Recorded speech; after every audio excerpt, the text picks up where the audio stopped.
प्यारे बच्चों, मैं Anil Kumar Purwar, GRV inter college Rath, Hindi class में आप सभी का स्वागत है।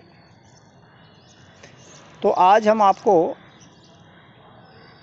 द्विवेदी युगीन गद्य एवं छायावाद युगीन गद्य के विषय में बताएंगे और चर्चा करेंगे।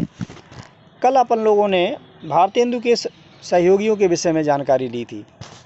अब सन 1900 तक भारतेंदु युग की समाप्ति मानी जाती है और सन 1900 से लेकर 1922 तक अर्थात शताब्दी के प्रथम चरण को हिंदी साहित्य में द्विवेदी युग माना जाता है। इस युग को जागरण सुधार काल भी कहा गया है कि लोगों को जगाया गया और उसको सुधार भी हुआ है। तो हिंदी गद्य साहित्य के इतिहास में पंडित महावीर प्रसाद द्विवेदी का नाम अग्रगण्य है और सन 1864 से लेकर 1938 तक का जो आविर्भाव एक महत्वपूर्ण घटना है। द्विवेदी जी रेलवे के एक साधारण कर्मचारी थे। उन्होंने स्वेच्छा से, अपनी इच्छा से हिंदी, अंग्रेजी, संस्कृत, मराठी और बांग्ला भाषाओं का स्वयं से अध्ययन किया। सन 1903 में आपने रेलवे की नौकरी छोड़कर सरस्वती पत्रिका का संपादन आरंभ कर दिया। सरस्वती के माध्यम से आपने हिंदी साहित्य की अभूतपूर्व सेवा की। द्विवेदी जी व्याकरणनिष्ठ, संयमित, सरल, स्पष्ट और विचारपूर्ण गद्य के निर्माण में महत्वपूर्ण भूमिका अदा की। भाषा के प्रयोगों में एक रूपता लाने और उसे व्याकरण के अनुशासन में लाकर व्यवस्थित करने में द्विवेदी जी ने स्तुत्य प्रयास किया है। उनको कभी भुलाया नहीं जा सकता है। भाषा के प्रयोगों में एक रूपता लाने और उसे व्याकरण के अनुशासन में लाकर व्यवस्थित करने में द्विवेदी जी का जो प्रयास है वो बहुत महत्वपूर्ण है। इसी समय बाबू बाल मुकुंद गुप्त उर्दू से हिंदी में आए। पहले उर्दू में लेखन करते थे, बाद में हिंदी में आए। द्विवेदी जी की प्रेरणा से उन्होंने हिंदी गद्य को मुहावरेदार, सजीव और परिष्कृत करने में पूरा ध्यान और अनिश्चितता शब्द के प्रयोग को लेकर द्विवेदी जी से उनका विवाद प्रसिद्ध है। आपस में थोड़ा सा चर्चा हुई इन लोगों में और अपने अपने तर्क को, अपने अपने विषयों को अपने ढंग से प्रस्तुत दोनों ने किया।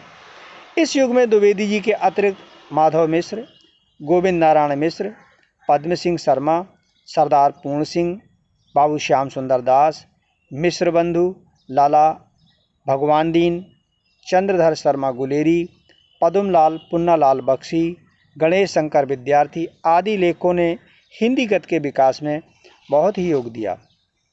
इस युग में गद्य साहित्य के विभिन्न रूपों का विकास हुआ और गंभीर निबंध, विवेचनापूर्ण आलोचनाएं तथा मौलिक कहानियां, उपन्यास और नाटक लिखे गए। इसी युग में काशी में बाबू श्याम सुंदर दास ने नागरी प्रचारणी सभा की स्थापना की और हिंदी के उपयोगी एवं गंभीर साहित्य के निर्माण की दिशा में स्तुत्य प्रयास किया।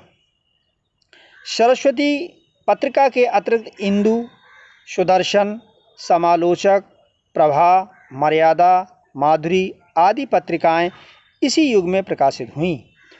द्विवेदी युग के उत्तरार्ध में आचार्य रामचंद्र शुक्ल और बाबू गुलाब राय ने चिंतन प्रधान गद्य के विकास में उल्लेखनीय कार्य किया है। द्विवेदी युग में गद्य शैली के अनेक रूप सामने आए।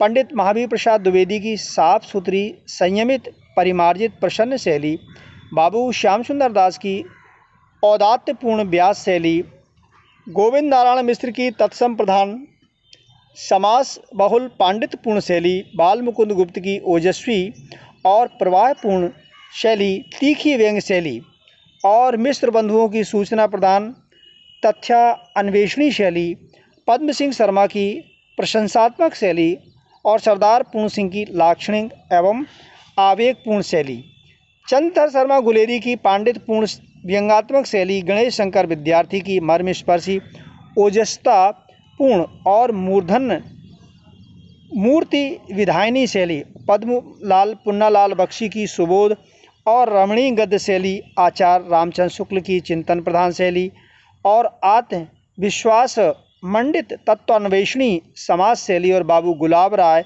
की सहज हास्यपूर्ण तथा विषयानुसार विचार प्रधान एवं संयमित शैली के वैविध्यपूर्ण विधान से द्विवेदी युग गद्य साहित्य अद्भुत गरिमा से मंडित हो गया।